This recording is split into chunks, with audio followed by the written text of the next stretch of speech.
Movie की शुरुआत Florida शहर से होती है, जहां पर हम एक छोटे से कैफे को देखते हैं जिसमें एक 17 साल की लड़की लीजा काम करती है। वह सभी कस्टमर्स को बहुत ही अच्छे से ट्रीट करती है, जिससे उसके बॉस उससे बहुत ही खुश होते हैं। लीजा अपना काम खत्म करके रोज की तरह अपने घर जा रही है। तभी जाते हुए सुनसान रास्ते में उसकी नजर एक ब्लैक कार पर पड़ती है, जिसे देखकर वह काफी घबरा जाती है और साइकिल की स्पीड तेज करके उससे दूर भागती है और सीधा अपने घर जाकर रुकती है, जहां हमें पता चलता है यह लीजा का घर नहीं है। वह अपनी नानी और उनकी बॉयफ्रेंड मॉरिस के साथ रहती है। मॉरिस वही आदमी जिसके बारे में लीजा अभी थोड़ी देर पहले सोच रही थी, जहां मॉरिस उसकी नानी को फाइनेंशियली सपोर्ट करता है, जिसके बदले में उसे हर रात लीजा के रूम में एंट्री मिलती है। एक दिन लीजा इन सभी चीजों से परेशान होकर सुसाइड नोट लिखती है, पर उसके अंदर इतनी हिम्मत नहीं होती है कि वह अपनी जान दे सके। यहाँ उसकी नानी की फाइनेंशियली कंडीशन ठीक नहीं है, इसलिए वह अपनी सारी सैलरी उन्हें दे दिया करती थी ताकि उन्हें मॉरिस की मदद ना लेनी पड़े। लेकिन लीजा के इतना करने के बावजूद भी आज तक कुछ भी नहीं बदला। अगले दिन लीजा अपनी छोटी बहन को कॉल करती है और वह उसे बताती है कि उसे यहाँ पर नहीं रहना है, उसे यहाँ बिल्कुल अच्छा नहीं लगता है। अपनी छोटी बहन से बात करने के दौरान वह अपनी मॉम से भी बात करती है। लीजा के साथ हो रही जो भी घटनाएं होती हैं उसके बारे में लीजा अपनी मॉम को बताती है, जिसको सुनने के बावजूद उसकी मॉम कहती है, कुछ भी हो लेकिन तुम्हें वहीं रहना है और तुम्हें अपनी नानी को सपोर्ट करना है।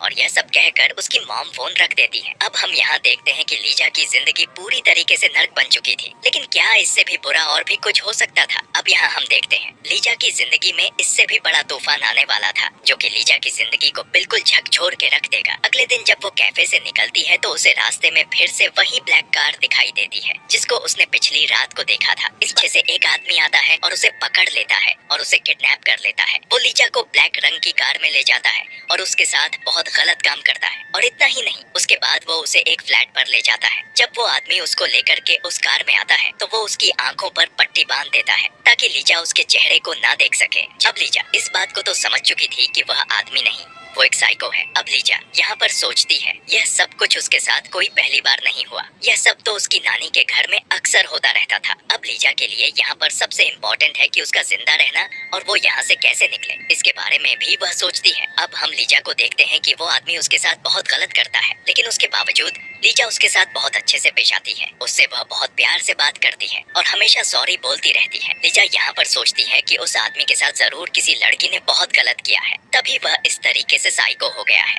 दूसरी ओर हम देखते हैं लीजा की नानी उसके घर न आने पर एक मिसिंग रिपोर्ट लिखवाने जाती है, जहां पुलिस अपनी इन्वेस्टिगेशन शुरू कर देती है। पुलिस सबसे पहले लीजा की माँ के पास जाती है तो वहाँ पर उसकी माँ कहती है वह अपने बॉयफ्रेंड के साथ भाग गई होगी। यह सब सुन करके पुलिस ऑफिसर वहाँ से जाने लगते हैं। दूसरी तरफ हम देखते हैं पुलिस उस कैफे पर जाती है जहाँ पर लीजा काम कर रही होती है और वहाँ पर उसका मालिक भी यही बताता है कि लीजा एक बहुत अच्छी लड़की थी और बहुत मेहनती लड़की थी, वो कभी भाग नहीं सकती है। अब सीन शिफ्ट होता है उसी अपार्टमेंट में जहाँ पर लीजा बंद रहती है। यहाँ हम देखते हैं लीजा की आंखों पर पट्टी बंधी हुई है। लीजा की बातों में इतनी जल्दी तो नहीं आने वाला था, लेकिन एक पॉइंट पर आकर के वो लीजा के हाथों को खोल देता है। यहाँ पर हम देखते हैं लीजा इतना तो समझ गई थी कि उसके गलत कदम उठाने पर वो आदमी लीजा को शूट भी कर सकता था, क्योंकि वो आदमी लीजा के साथ में 24 घंटे रहता था। अब लीजा अपनी मौजूदगी का सबूत उस घर में धीरे धीरे करके छोड़ना शुरू कर देती है। वो अपने हेयर पिन्स को निकालकर उसके बेड के नीचे फेंक देती है। उसके बाद वो बाथरूम जाने का बहाना करती है,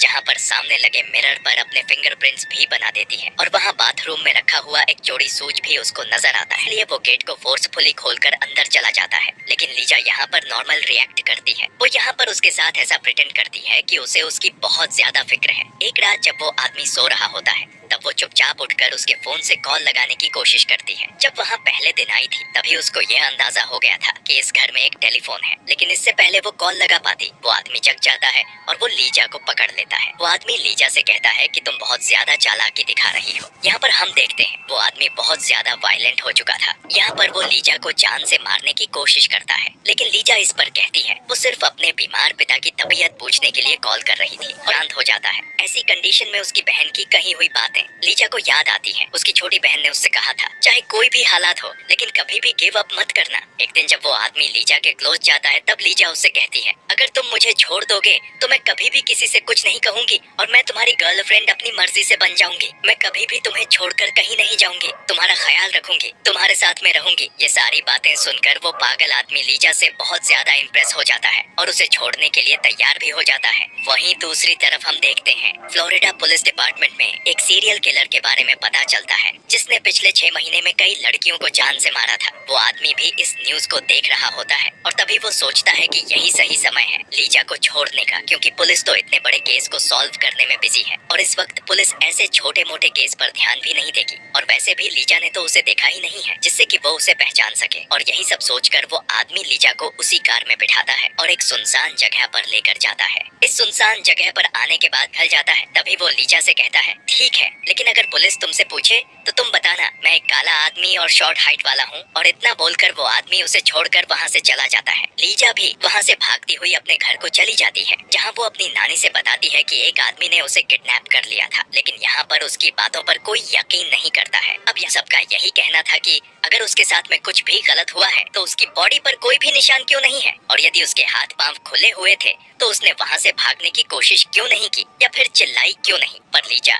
उन लोगों को बताती है कि वो आदमी पूरा का पूरा साइको और मेंटल था। उसके पास एक गन भी थी जिससे वह मुझे बार बार मारने की धमकी भी दे रहा था, इसलिए उसने कुछ भी ऐसा नहीं किया, वरना वो आदमी उसको शूट कर सकता था। लेकिन वहाँ पर जो भी ऑफिसर बैठी हुई थी उन सबको तो ये तक लगने लगा था कि लीजा ये सब चीजें मीडिया अटेंशन पाने के लिए कर रही है। वहाँ लीजा की किस्मत बहुत ही अच्छी थी। अब हम यहाँ देखते हैं कि वहाँ पर एक डिटेक्टिव टीम मौजूद थी जो कि उसी सीरियल किलर वाले केस को सॉल्व करने में लगी हुई थी, जिसने पिछले 6 महीने में कई लड़कियों की जानें ली थी। पर उसके खिलाफ पुलिस को अभी कोई एविडेंस नहीं मिल पाया था और ना ही कोई पैटर्न था जिसे पुलिस फॉलो कर सके और उस सीरियल किलर को पकड़ सके, जिसकी वजह से पुलिस को यह केस सॉल्व करना एक चैलेंज बन चुका था। दूसरी तरफ लीजा को चुप देखकर वो लेडी ऑफिसर डिटेक्टिव लैरी की मदद मांगती है। लीजा से कहते हैं, तुम्हारे साथ जो कुछ भी हुआ है तुम मुझे एक एक करके बताओ। जहाँ लीजा उन्हें सारी बातें बताना शुरू करती है, जैसे उस आदमी के पास एक ब्लैक कार है और उसमें रेड कारपेट लगी हुई है, उसके घर में 22 सीढ़ियाँ हैं, उसके कार के अंदर मैग्नम वर्ड लिखा हुआ है, उसके घर में एक वाटर बेड है, वो आदमी गोरा है और लेफ्ट हैंडेड है, उसके पास में एक गन है। इतना सब कुछ सुनकर लैरी कंफर्म हो जाते हैं कि लीजा झूठ नहीं बोल रही है। वो फौरन लीजा के केस पर इन्वेस्टिगेशन चालू करने के लिए कहते हैं। पर जब हिप्नोसिस की बारी आती है तो परमिशन के लिए उसके घर पर कॉल किया जाता है, जहां मॉरिस उसका फादर बनकर बात करता है और वह इस चीज के लिए साफ साफ इनकार कर देता है, जिस पर लैरी सोचता है कि कैसे पिता हैं जिन्हें अपनी बेटी की बिल्कुल भी परवाह ही नहीं है। वो लीजा से मॉरिस के बारे में पूछते हैं कि वह आखिर ऐसा क्यों है, जहां लीजा हार कर मॉरिस की सच्चाई भी लैरी को बता देती है। वो तुरंत लीजा की नानी के घर पर जाते हैं और वहाँ पर वो मॉरिस को भी अरेस्ट कर लेते हैं। वेल, अब हम देखते हैं कि लीजा के इस केस को पूरी टीम बहुत ही अच्छे से इन्वेस्टिगेट कर रही थी। लीजा के द्वारा बताए गए सारे डिटेल्स लैरी के दिमाग में घूम रहे थे। वो सिर्फ एक ही बात को सोच रहे थे कि कहीं वो किडनैपर ही सीरियल किलर तो नहीं है, क्योंकि सारे पॉइंट्स उस सीरियल किलर से बिल्कुल मैच कर रहे थे। और ये सब कंफर्म करने के लिए वो लीजा के कपड़ों को फॉरेंसिक लैब भेजते हैं और जब फॉरेंसिक रिपोर्ट आती है तब लैरी एकदम कंफर्म हो जाते हैं कि यह वही सीरियल किलर है। लैरी इत्तेफाक से कुछ टाइम बाद वह आदमी एक पुलिस को दिख भी जाता है। वो उस आदमी के पास जाते हैं और बोलते हैं, सर हमारे पास एक कार चोरी की रिपोर्ट आई है और हमें आपके कार की फोटो लेनी है। वो कार के बाहर ही उस आदमी की फोटो खींच लेते हैं और उसे जाने देते हैं। लीजा को फोटो दिखाने के बाद में वो उस आदमी को पहचान जाती है और वो कंफर्म कर देती है कि ये वही किडनैपर है, जिसके तुरंत बाद पुलिस उस आदमी के घर पहुंच जाती है और उन्हें वहां पर 22 सीढ़ियां मिलती हैं और घर के अंदर जाने पर उन्हें लीजा द्वारा फेंकी गई क्लिप भी मिलती है और लीजा के फिंगरप्रिंट्स भी मिलते हैं, जो कि लीजा ने जानबूझकर वहां पर छोड़े थे। अब इतने सारे सबूत मिलने के बाद में तो पुलिस उसे पागलों की तरह ढूंढना शुरू कर देती है, जो कि उन्हें फाइनली मिल जाता है, क्योंकि आराम से वो खुलेआम घूम रहा था। उसी वक्त बहुत सारी पुलिस ऑफिसर उसे गन पॉइंट करके चारों तरफ से घेर लेती है और आज इतने बड़े मुजरिम को अरेस्ट कर लिया जाता है। ये सब होने के बाद में लैरी लीजा को यह सारी खबर देते हैं, जिसके बाद लीजा की बहादुर के लिए सभी उसका क्लैपिंग से स्वागत करते हैं। लीजा ने अपने साथ साथ उन लड़कियों को भी आज इंसाफ दिलाया था जो कि बेकसूर थी